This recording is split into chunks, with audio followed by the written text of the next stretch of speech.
All right, guys, I'm going to go over some do's and don'ts. This is going to be a refresher for some of you. And for those of you guys with teams, you're going to want to rehearse this with them if you feel it's appropriate for you. I just kind of look at this as like hygiene, right? We want to make sure we take a shower, we brush our teeth, we do our laundry, change our bed, make the bed, etc. So I'm going to go over some general stuff, and this could be a refresher, some stuff you forgot, some things are missing. But I want you to know that this is super important stuff because I call these things, quote unquote, like the basics, because these are the things that we want to have second nature, because we don't want to train on basic topics once you see them. So I'm going to share my screen, just walk you through some do's and don'ts. That's been super helpful for me personally, not only selling a lot, but being very, very disciplined and also being able to transfer that knowledge to other people so they can have that same level of focus and intensity or kind of composure on what it's going to take to be a really fucking good salesperson that makes a lot of money. Okay, here we go. All right, let's go over a couple prerequisites here. There's 3 beliefs that I like to believe in, that I train my team to believe in, because this is going to be a culture fit. But I also want to make sure people have the confidence in themselves, the product and service, and also the reputation that we uphold. So if it's just you're freelancing, or it's just you're a single person company, or even heck, you have a bunch of contractors, this is super important in sales, because sales, a lot of it is going to be mental, like baseball players, right? Sometimes you go through slumps, sometimes you have those peaks, those valleys, you have that high on a Monday, the shitstorm hits on a Tuesday, etc. We just have to be mentally strong and go back to these 3 core beliefs. Number 1, you got to believe in yourself. Like I believe yesterday my name was Rahul, today it is, tomorrow it is, next month it is. I believe that I'm here, I'm today, right now, forever, as long as I live, right? So I believe in myself. I'm certain in that. Number 2 is my product and service. I don't sell anything that doesn't fucking work, and I know that whoever I'm talking to, I'll put them in a better position than before they met me if they implement what I teach or what I sell or offer in our marketing space or our coaching space. So whatever it is you guys do, believe in that product, believe in that service, fix any gaps, and simplify your process. Okay, we can go into the offers and all that stuff on our Facebook Lives. Now, when it comes to believing in your company and your reputation, of course you have to do that. Like, think back to the times when you had amazing customers, amazing relationships. Those are the things that get you pumped up. Those are the kind of clients that you want to wake up to, the ones you want to authentically attract and get more of those people. We have a bunch of amazing stories, thousands of people giving us reviews, shout outs, etc. over our lifespan. We've been in business for a long time. So whatever you've been in business in, think about those moments, those clients that have made your day based on their appreciation for what you've helped them do. That's how we believe in our product. We watch a 30-second to 60-second testimonial video every single morning. We look at a screenshot every single morning in our morning meetings, just one, just so we can get the energy of like, we need to help people. And that's how we get our whole team on board on believing in ourselves and our product, and believing in the company reputation, because we can do it. Now, the next thing is going to be bookmarks. This is so simple, because I know the worst thing that I like to have is being a little bit disorganized. Like up here, if you can see this, I have a bunch of different kind of folders. Like this is my learn folder with shit I bought, stuff I need to, links to blogs, whatever it is that I want to go back to and have access to at a click of a button. I save all my passwords into like LastPass when I'm sharing it with my team, if it's important documents, and then also in Chrome, just so I don't have to have like a long password list or something common and it all gets hacked. So here are the bookmarks. Here's some common ones right here. Looks like I'm in here twice. Anyways, the CRM, that's your customer relationship management system. That's where you have your database of customers. Joinghl.com, that's the one we use. In fact, that's our affiliate link. If you're into Go High Level, please and thanks. We'd love for you guys to use our affiliate link. We get some credit. You pay the same exact price as you ordinarily would, except we'll build your pipeline for you with our templates and a bunch of cool shit. So I'll go into that later. I'm not trying to sell anything here, but if you do, mad love, respect if you use our link there. Then we want to have our calendar links. We use Calendly, and we have our Go High Level links, of course, as well. We're hooked on Calendly just because we've been using that for so many years. Those links are everywhere in old emails, landing pages. We're kind of stuck with it for a long time. Anyways, then calendar links, if you have multiple, make sure that you save them and label them very, very clearly. So if you have a setter and you want to send like discovery calls to colder prospects to the setter, you have their link with name triage call. So you know what it is, or discovery call, whatever lingo you're using for those short in like kind of interview style, kind of getting to know if they're in the right place, and they can actually afford your service type calls. Then you have your presentation decks. If you do any kind of screen sharing that's pertinent to your sales process, have those all bookmarked. And of course, clearly label everything. Let me back up for a second right here. Save these bookmarks on all devices. So if you're using Google Chrome and you're logged in on Google Chrome on your mobile phone or your iPad or whatever other devices there are, log in under that same username and password, and then all your bookmarks, all your links will appear there. If there's mobile apps that are better on the go, have a folder on your iPhone and just name it like work stuff or whatever is most appropriate from the naming convention. That's not really important, but just have all those apps right in one folder. So you click the folder, it opens, you have access to all this shit at a click of a button. So you're on the spot for everything. You do everything while you're waiting in line at Starbucks, you're at a red light, you're grocery shopping, whatever. You have convenient access is my whole point. Scripts like triage, sales scripts, messenger scripts, whatever is important from the sales scripting standpoint, give it clear labels. Lead magnets, like as you build lead magnets to attract people, a lead magnet is something that's like, hey, who wants my top 23 videos that allow real estate agents to dominate their local area? Best of all, it's free and you just do it on your iPhone. DM, like I'll just have that link bookmarked, ready to rock. And then we get 100 me's, then we have 100 different things we can copy and paste and send out to people to build our lead list. Payment links.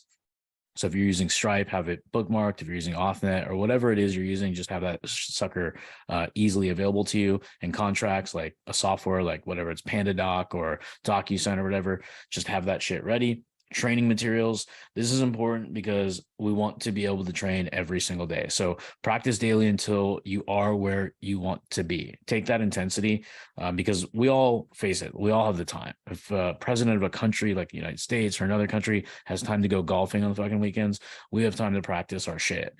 So I call it replace the Netflix time or stuff that you would ordinarily be catching yourself wasting your time on. It's just important because then it just builds your future. The shit you do now, you don't have to necessarily do later. So I just eat that frog as quickly as possible. So then I embed the skills into myself. So my income rises sooner rather than later. And then I can take a breather and then I have capital. So that's how important sales is in my world, is that the more money we can make, the more people we can help, the more referrals, the more upsells, the better it is for the whole entire economy. If I go into my cascading effects of legacy wealth, helping other businesses build their businesses with the services you do, their children's foundation, and give their children a setup for something that's better for them in the future. So there's a lot of stuff that we can go over on kind of like the legacy. Now the tip, have a folder system. So like I have different folders like CEO, FUM for our CRM, some starred stuff. That starred just for me, the definition is I wanted to save it. I just have to go back to it to see if I want to keep it and then reorganize it into one of my main folders. Okay. So just have clear label and naming. Now let's go into the general stuff. Okay. So there's some do's and don'ts. And obviously whatever we don't do, the opposite is the true to the do and vice versa.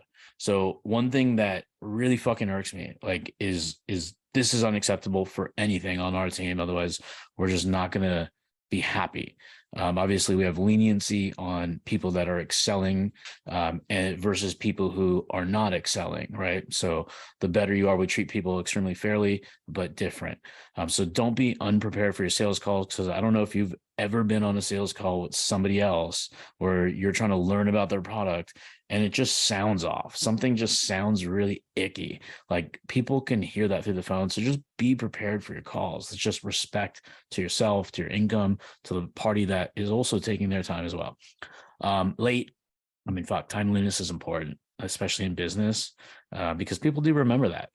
Like what I like to do is like a couple, like I know I get the 15-minute reminder on my calendar and the 5-minute reminder on our calendar. And if you're an entrepreneur, which is obviously you probably are, or an independent contractor sales rep, You think you have about 4 minutes to get some stuff done. So don't do that. Be prepared. Get your notes out. Get acquainted with the person on the other line. Use that 5 minutes not to do some more work. Go ahead and get prepared. Look up their Facebook. Look up their LinkedIn. Look at the notes that you had previously, if there are any. If they had contact with your team before. If you're using Go High Level, you can track all that stuff. The links they click, the opt-ins they've done. So you have some history that will better prepare you. Okay. And you can listen to the triage calls if there was a triage call or a pass call, just so you can get super duper acclimated to understand their current situation. Okay. Where are we at? Basement, dirty location on camera. Okay, so on Zooms, like, have a halfway decent looking location. Don't have shit all over the background. I mean, obviously, if you just moved, I mean, tell the person saying, "Hey, sorry for the mess in the background. I just moved." But it's kind of, I've been on sales calls with other people where it looks like they're in like a dingy location, or their heads like cut off to their nose, and it's like really freaking weird. I kind of lose trust in somebody like that. I'm like, dude, don't you see yourselves and your background? You lose confidence in certain scenarios that you shouldn't. So my point is, just be in a halfway decent location. Flat wall is always the best. Bad reception. You know those pockets if you're working in your office or locally or whatnot. Stay away from those, because there's nothing worse than "Can you hear me now?" That old school Verizon commercial. Driving, don't be driving when you can't avoid it. If you are going to be driving during a sales call, just, you can let the party know, saying, "Hey, you know what? I can do the sales call tomorrow, or the call tomorrow with you. I'm going to be driving between 1 and 2 during that call. If that's okay with you, I'm happy to take it, and we can still move the path forward. Otherwise, at 2:15, I'll be at my end destination, where we can hop on at 2:30. Which time works best for you? 1 or 2:30? 1 o'clock. Okay, not a problem. Let's do it." Have a notepad ready at all times. And one thing, I'm like, when I'm taking notes, when I'm on a call, especially on Zoom, I'll let the prospect know, but like, "Hey, when you see me looking down, I'm just going to be taking some notes for us." Okay. And then I just let them know, but always have those notes, because we don't want to rely here. Because especially if you go from a call to another call, then you're fucked, because then you're not going to update your CRM, which I'm going to get to on the dues. And then you're going to forget important information, and you don't have to have like full out fucking sentences. You can just have major bullet points. Like, here's what they're doing now. Here's how much money they're making. Here's how much money they want to be making. Here's their timeline. Here are the pains that they're currently experiencing. Here's what the potential objections I think are if you're doing a tee up for the next call, so you can prepare and get in front of them. Okay. So always be prepared in it. Last, being nervous. Like, don't be nervous, because like, honestly, you have nothing to lose, right? You can't get attached to a sale. You never had it to begin with, right? So just have as much fun and fall in love with the process as you possibly can. That's like so cheesy and corny to say, but you have to love this game. Just like athletes love the respective sport they're in. This is the sport we chose. Love it. We got to just, the best way to love it is excel at it. The best way to excel at it is be prepared and practice and rehearse. And like Mark Cuban, he once said, he's like, athletes have life easy, or it's a little variation of it. Like, in business, we're 24/7 and everybody wants to kick your ass. So I like that motto. And that's kind of what's kind of driven me for a lot of years, is like, people want to kick your fucking ass. And it doesn't mean that literally, it's just figuratively, because there is competition. We don't know who they are. We don't give a shit who they are, but we know they are our competitors. We just have to be a step above. We have to up our game, get more witty, more storytelling, more hooks, more objection handling, more pain extraction, right? So that's how we do rehearse. Now, the do's. Always have your script on your screen somewhere, whether it's a second monitor, a second tab. Have it accessible, just so you have a fallback. Even if you're a master, totally fine. You can probably do it off the fly, but it is helpful when you are going into a sequence of an order, because I like to follow a flow, like our RAD framework. So I have it up. And think about like Tom Brady, for example, or any high quality quarterback. Now, what do the top quarterbacks have on their wrist? You have to be a top quarterback to be in the NFL to begin with, so it doesn't really matter. But they have the little armband. Guess why? It's because it has their fucking plays. It has their script of what they're going to rehearse and in practice, and what they're going to run in a live event, right? A live game, a live sales call. So that's why it's really important just to have it handy, even if you think you don't need it. Because if you're losing sales, or you want to increase your sales closing ratio and make some more money, then just have it ready. It doesn't hurt to be prepared. Next up, we got rehearse like crazy. Um, Role play, find a partner, go meet somebody that will actually role play with you. If you don't have a role play partner, my suggestion to you is this: um, hop on Zoom by yourself, record yourself doing your pitch, and listen to it back and take notes as if you're your own advisor. Like, what would you tell that person on that camera that did that role play? How would you give them productive feedback, and then redo little areas that you fucked up or you want to improve on, or you stuttered too much? Just improve those little areas to be more fluid, and you'll win so much more, because there's so many people out there right now. And if you've gotten this far into this video, a lot of people don't have the attention span to listen to training. So congratulations for making it here. But I'm telling you, there are people out there that make no fucking money, have their own companies. They want to make $1 billion or something outrageous, or even shit, 10 fucking K. What are they not doing? They're not rehearsing their fucking skill set, because it doesn't matter how good you are as far as an operator. If you're a solo or you're responsible for sales and operations, doesn't matter if you're an amazing marketer. Heck, it doesn't even matter if you're a dope optometrist. If you can't get customers to go with you, you don't have a fucking business. That's why it's so important with what we do, is having sales practice, persuasion, showing customers the pain and showing them where they could be, and mapping it back to our solution that could give them that prospective future for their employees, themselves, the lifestyle, the vacations, the freedom, the free time. And of course, why do we all do it? Our fucking families. But it gives us so many options. Okay. Record every single call. Absolutely imperative. Do it. Get an app, pay some money. It's really a nominal fee when you think about the end of the day.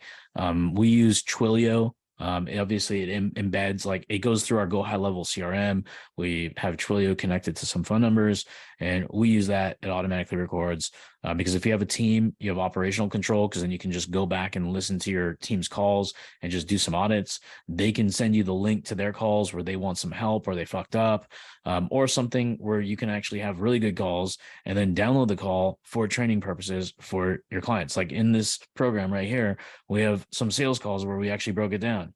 Why do you think we have those? It's because we fucking record everyone. We have our bad calls, our good calls, our like calls that still we need to go back and follow up. But we have everything recorded. And that gives you operational control in another way. And I'm going to touch on it for just 1 second.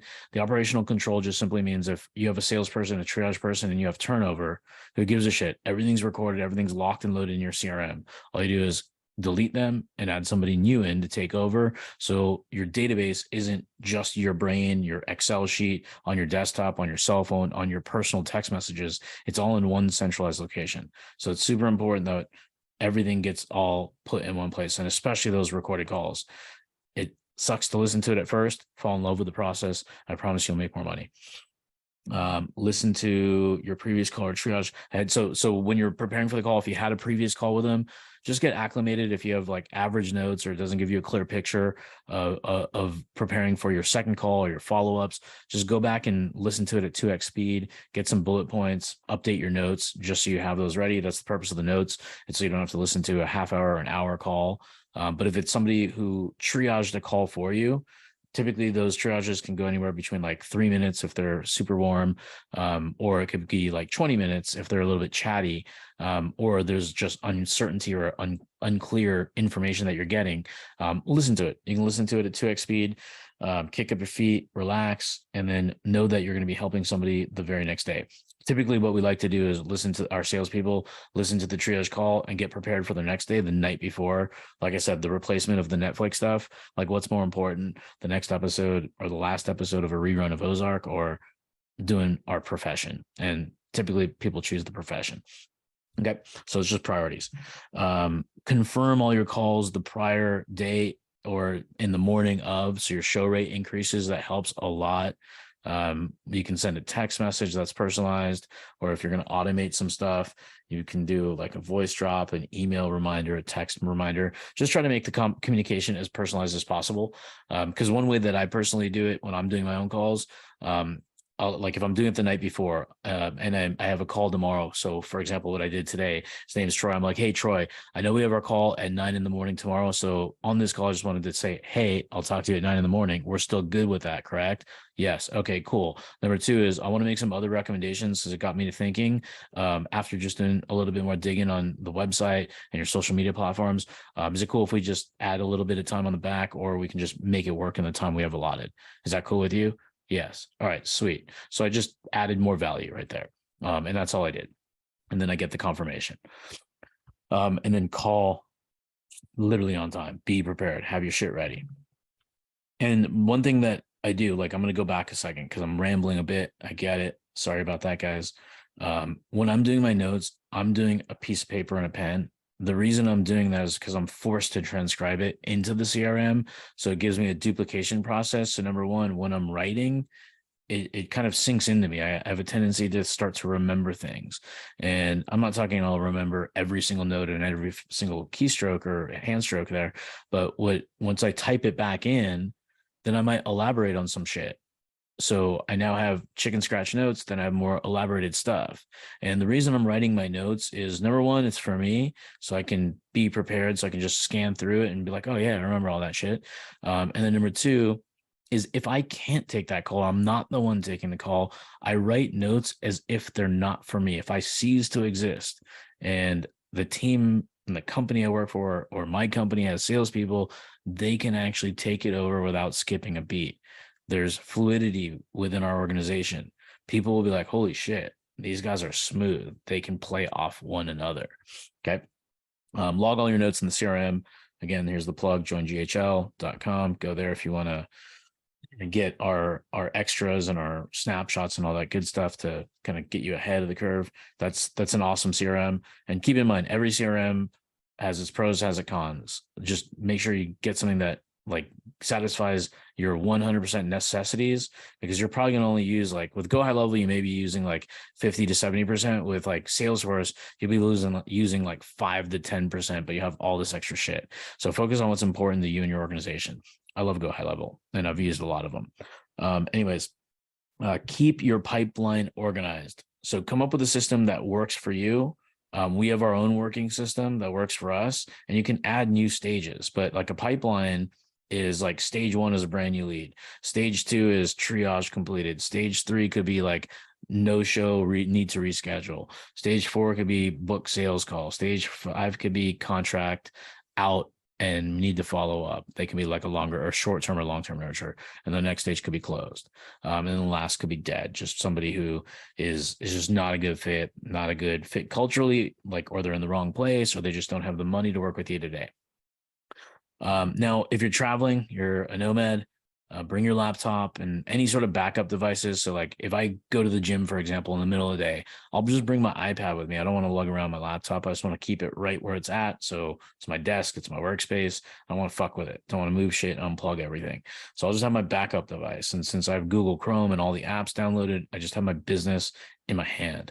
So I'll just bring that in case I need to even open it up. Most of the shit I do can be done from a phone as well.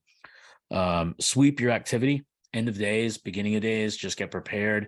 All I simply mean by sweeping the activity. So at the end of the day, go to your calendar, just look through your appointments, look through the follow-ups you did, your project management calls, make sure you didn't skip anything or think of opportunities that may have got lost in your mind or lost in translation or thought, because you'll find revenue there, opportunities right in front of your little nosies. Okay. So I check out my calendar every single day. I check out my calendar for tomorrow so I can be prepared. So I'm at the place I want to be, like at this fucking desk, and plant my ass right in here for all of my calls. And then also my sent box to see if there's like something I sent that I need to like follow up on, contracts I need to send out, payments I need to chase down, whatever it may be. I just want to make sure I do a proper sweep. Even my direct messages, I have a setter that's primarily helping me with that. I do check to scan to make sure I have a second eye to make sure the conversations went smooth and whatnot. And then also I just get my follow-ups. So I'm like, oh shit. If I'm looking for, like, let's say I'm looking through my sent box and I'm looking for the Troy, I'm like, oh shit, there's Troy P and then there's Troy Z. And I'm like, oh fuck, I haven't talked to Troy Z in a while. So then I'm like, all right, let me hit him. I'll put him on my calendar for tomorrow and be like, oh, we used to do his website, his marketing, and we had a good relationship. And then all of a sudden it came to a halt. I might want to re-engage him. In fact, that just happened just out of accident. Old client of ours left us to go with like some software company that's owned by a big company. And then I text him saying, hey, he owns a pharmacy with medical devices. I'm like, hey, do you have, text him, said, hey, do you guys have medical devices for adults with this XYZ problem? And his response was literally, no, I want to talk to you about hosting my website and doing my SEO again. Literally just out of a random follow-up. So it just leads me to believe that if you keep in touch with proof that with anything, even though it could be weird circumstances, just keep those in touch moments of canceled, old leads, follow-ups, etc. Because data, this is stats. This is from like a National Association of Sales a survey. 80% of sales come between the 5th and 11th attempt. Now, if customers have left you, they want to see if the grass is greener on the other side. Most of the time, it's not. The company they're going to could have courted them or could have been cheaper or could be one reason or another. It doesn't fucking matter. But follow up with them. Don't burn a bridge. It doesn't matter. If they're going to leave you, they're going to leave you. But win the relationship back just by giving a fuck and following up. Don't be scared because there's a lot of money there. It's on the line. And if you bring somebody back, then the relationship's going to be that more bonded because now they're not going to leave a second time. You can have that clear conversation about why this works, why it needs to be long-term. And then you can have that upsell, cross-sell relationship. Works a lot. Track your KPIs. We have a KPI tracker, just use that. The key end metric is always going to be how much more revenue you bring in. That's the easiest metric. If you have a different one that's more important to you, use that as your guiding light. That's your North Star. But typically it's going to be revenue. Revenue per employee, revenue for you, overall for the company. A lot of people have round numbers. I want to hit my first 10K, my first 50K, 100K months, etc. Those are all good things to have. Just have that shit right in front of your face. Like have a sticky note, 10K by this date, 100K by a month by this date, and then just put it everywhere and on every door, bathroom mirrors, make it in your fucking face. So you actually like do the work that's motivated to be able to be the person that can get that money, because you can't be the same person and improve. It just doesn't matter. It's not going to happen, right? We can't be lazy. We got to do the work. And then good things happen. Things become effortless. But we have to know what we're aiming for. So if I'm trying to lose weight, I need to know where my weight is now. I can't just be like, oh, I look better. I feel better. I don't know. I need to know all of my proportions. Okay. And then last thing, this is Nick Saban, Alabama's football head coach, the college team, one of the most successful, if not the most successful head coach of all time in all of college football. Okay. Practice until you cannot get it wrong. Practice until you cannot get it wrong. All right. Other just random stuff here. Have your chargers with you at all times. Don't forget it. Just throw it in your backpack. Invest in a second one if you're prone to leaving shit around. Okay. But have your chargers with you at all times, especially if you're traveling for work or going to conferences. Your computer, your iPad, your phone, your backup battery pack, even the charger for your backup battery pack. It's important. And then any other equipment that is necessary for your process. So those are the do's and don'ts. Share it with whoever you feel is valuable for on your team specifically. Don't share it obviously outside of this program. Would appreciate that. But this will act as a reminder. This was a longer video than I wanted to make it, but I wanted to sink in. Okay. All right, guys. See you on the next video.